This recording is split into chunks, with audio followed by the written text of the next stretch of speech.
YouTube juga ada bahwa sudah tersebarnya beras yang berasal dari biji plastik yang berasal dari Cina. Dan ketika saya kemarin mencoba memasak untuk bubur untuk dagang hari Senin, kok nggak mateng-mateng ini bubur. Setelah saya teliti, dari kemiripan dan ciri-cirinya pun sama. Jadi ciri-ciri yang Ibu temukan dari beras yang Ibu masak dengan yang Ibu lihat di tayangan berita tersebut sama begitu, Bu? Sama. Ketika dia matang, dia tidak mengembang secara sempurna. Pada saat dimakan, meretas di lidah atau di mulut, di gigi yang terasa lah ya. Kalau yang asli itu benar-benar lembut. Itu aja. Nah, ini Ibu membeli kabarnya memang dari agen langganan Ibu ya, Bu. Sudahkah mungkin agen tersebut tahu begitu bahwa beras yang dijualnya ini diduga memang berbahan dasar plastik begitu? Belum, saya belum ke agen tersebut karena ini kan masih langganan saya. Mungkin saya pengen ngasih tahu dia secara internal aja kan. Saya nggak mungkin ke pasar karena kan kasihan kalau dia tahu beras yang dijualnya seperti ini. Tapi saya yakin apa yang dia jual pun dia nggak tahu karena emang ini langganan lama saya. Itu aja. Cuman temuan yang kayak gini saya harapkan ya jangan sampai terjadi sama ibu-ibu lain karena ini sangat berbahaya lah untuk pencernaan, apalagi untuk kesehatan. Itu aja. Ya, pada saat itu Ibu sudah sempat mengkonsumsi atau mungkin dari anggota keluarga Ibu yang sempat mengkonsumsi ini dan mungkin merasakan hal yang berbeda dengan mengkonsumsi beras yang biasa Ibu beli begitu?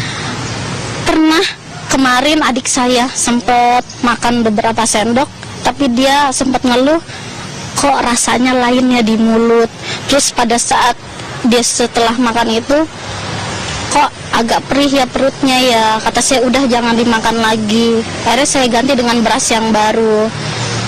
Kan setelah saya memakai beras yang baru untuk memasaknya itu jelas sekali kelihatan bedanya tuh di mana. Mungkin ini bisa kita tunjukkan ya, Bu ya. Ini pemirsa, mungkin kalau saya angkat yang ini adalah beras asli. Ibu mungkin bisa membantu saya. Nah, ini kalau kita lihat, ini kalau beras asli itu pemirsa, ini lengket tapi masih pulen gitu. Tapi berbeda dengan beras yang diduga berbahan dasar plastik itu sangat lengket.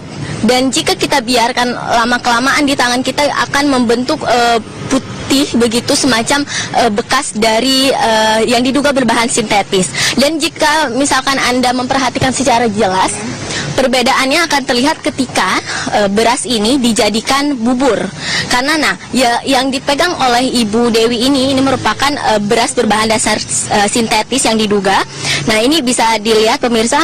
Dan ini adalah yang saya pegang ini adalah bubur dari beras yang biasa dimakan sehari-hari atau beras asli. Bisa Anda lihat perbedaannya cukup jelas, dimana kalau beras berbahan sintetis ini masih terlihat utuh begitu. Sementara jika beras asli memang sudah bercampur dan ini tentunya rasanya juga berbeda. Namun kalau misalkan di pasaran atau masih dalam berbentuk belum dimasak begitu, memang secara kasat mata tidak terlalu terlihat perbedaannya secara jelas. Namun memang jika Anda memperhatikan secara detail akan terlihat bagaimana bentuk dari kedua beras ini cukup berbeda. Karena beras yang asli tersebut tekstur dan juga bentuknya sedikit lebih kecil dibandingkan dengan beras yang diduga berbahan dasar sintetis ini. Nah, Ibu, terakhir nih Bu, sebelum kita menutup segmen ini, apa upaya yang Ibu akan ataupun sudah lakukan dalam hal untuk memberitahukan terkait dengan temuan Ibu ini?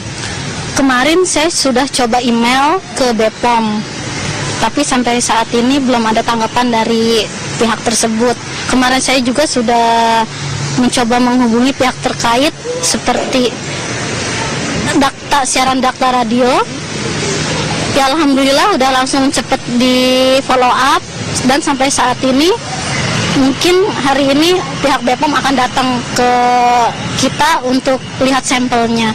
Apakah ini benar beras berbahan sintetis atau jenis beras lainnya yang diduga berbahaya. Itu aja.